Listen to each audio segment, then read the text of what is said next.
اعوذ باللہ من الشیطان الرجیم، بسم اللہ الرحمن الرحیم۔ شروع کرتی ہوں اللہ کے نام سے جو بڑا مہربان اور نہایت رحم کرنے والا ہے۔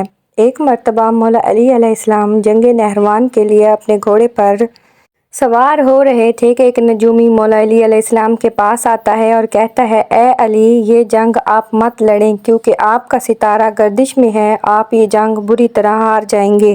مولا علی علیہ السلام نے اس کی بات سن کر گھوڑے سے نیچے آ جاتے ہیں اور اس نجومی کو کہتے ہیں، اچھا تم ستاروں کے حال جانتے ہو؟ اس نے کہا، ہاں، میرا کام یہی ہے، میں ستاروں کو دیکھ کر انسان کا حال بتا سکتا ہوں۔ اور آپ کا ستارہ گردش میں ہے، اسی لیے آپ کو بتایا کہ آپ یہ جنگ ہار جاؤ گے۔ مولا علی علیہ السلام نے اس نجومی کو کہا، اچھا وہ سامنے ایک گھوڑی ہے جو پیٹ سے ہے، بتاؤ اس کے پیٹ میں نر ہے یا مادہ ہے؟ اب وہ نجومی خاموش۔ مولا علی علیہ السلام نے کہا، تم تو کہہ رہے تھے کہ ستاروں کے حال جانتا ہوں، یہ تو تمہاری نظروں کے سامنے ہے، تم اس کا حال بھی نہیں جانتے۔ مولا علی علیہ السلام نے کہا، اچھا بتاؤ کون سا ستارہ جب ٹوٹتا ہے تو اونٹ پر ایک حرکات ظاہر ہوتی ہیں؟ اب پھر وہ نجومی خاموش۔ مولا علی علیہ السلام نے کہا، اچھا اس میرے گھوڑے کے پاؤں کے نیچے زمین پر ایک چیز موجود ہے، بتاؤ وہ کیا ہے؟ نجومی خاموش۔ مولا علی علیہ السلام نے کہا، تم آسمان کے تو کیا، زمین پر بھی تمہاری نظروں کے سامنے جو ہے وہ بھی نہیں جانتے۔